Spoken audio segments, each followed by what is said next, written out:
Have you ever made such a big mess that flour went on the ceiling? No? Well, one crocodile did, and that was before the eggs. Hi, friends! I'm Buzz, and welcome back to Bumblebed Tales. Today's story is so wonderfully silly, it made me sneeze just thinking about it. Oh, and stick around because there's a secret near the end that changes everything. Ready? 3, 2, 1, go! Once upon a sparkly morning by the big blue river, there lived a crocodile called Crumble.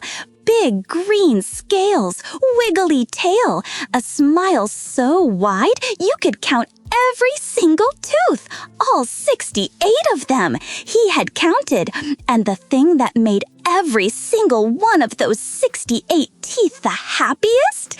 Cake!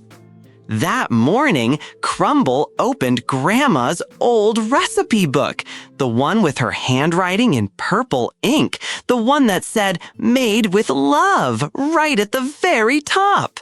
Today, he announced to absolutely no one, I shall bake her famous chocolate cake all by myself.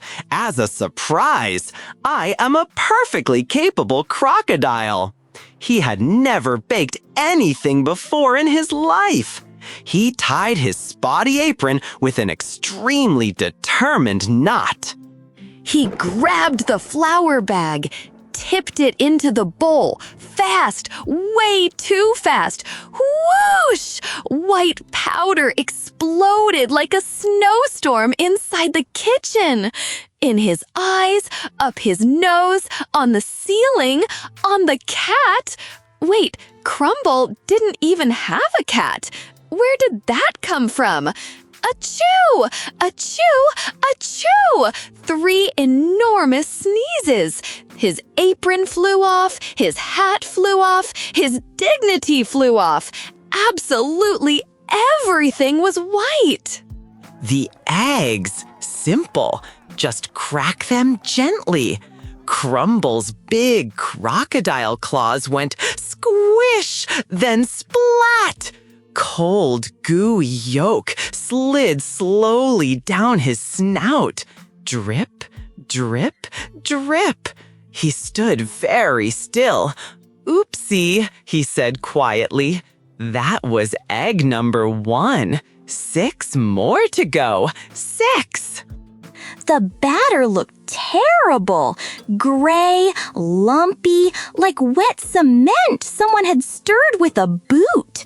Nothing like the photo in Grandma's book. Her cake was tall and golden and perfect. Crumble had imagined it so clearly, walking up her garden path with a ribbon-tied box, knocking on her door, watching her face light up. That was the whole plan. That was the whole point. He sat down on the kitchen floor with a thump. She'll think I didn't even try, he whispered, but I did try. Have you ever felt that? Tried your very hardest at something and it still went completely wrong? That's exactly how Crumble feels right now. Knock, knock, knock. A tiny sound at the door. Crumble almost didn't answer, too busy feeling sorry for himself. But he shuffled over and pulled it open. There stood Maple the mouse, pink nose twitching, a little bunch of daisies in her paw. Hi, Crumble. I came to say hello, and oh, why is there flour on your ceiling? Crumble took a very long, very deep breath. Saying the next words felt like lifting a boulder. Maple, he said slowly, I need help. Maple smiled the warmest smile. That, she said, is exactly what friends are for. So they started over, together. Maple read the recipe, slow and clear. Crumble measured the flour carefully this time, 0 explosions. Maple cracked the eggs with her tiny paws. Tap, tap, crack. Perfect little mouse tops. Crumble stirred the batter round and round until it turned smooth and golden and glossy. Oh, breathed Crumble softly. That's what it's supposed to look like. Into the oven it went. Now, the hardest part, waiting.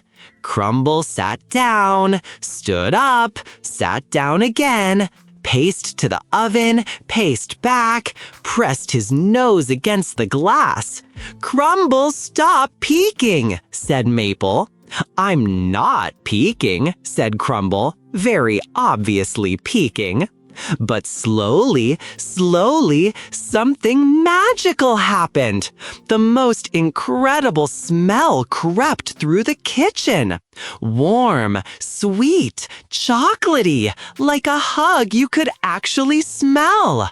Crumble closed his eyes and just breathed it in. Ding! The timer!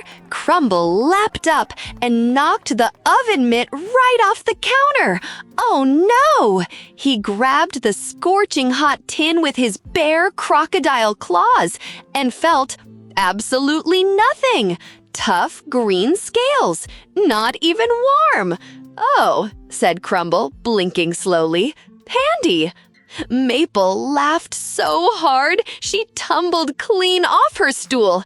Sometimes being a crocodile has very unexpected advantages. The cake was perfect. Tall, round, a little lopsided, which made it look extra homemade and extra wonderful. Together, they spread dark chocolate icing all over the top, one wobbly stripe at a time. Maple placed a single tiny daisy right in the center. Crumble stared at it for a long, quiet moment. Then he packed it gently into a box, tied it with a yellow ribbon, and picked it up carefully. "Ready?" said Maple. "Ready," said Crumble. They walked down the path to Grandma's cottage side by side. Grandma opened the door. She saw the ribbon-tied box. Her old eyes went very soft and twinkly, the way eyes do when they're trying hard not to cry the happy kind of tears. "You made my recipe," she said. "I did," said Crumble, "but I needed Maple's help to get it right." Grandma looked at both of them for a long moment. "The secret ingredient," she said softly, "was always the friend."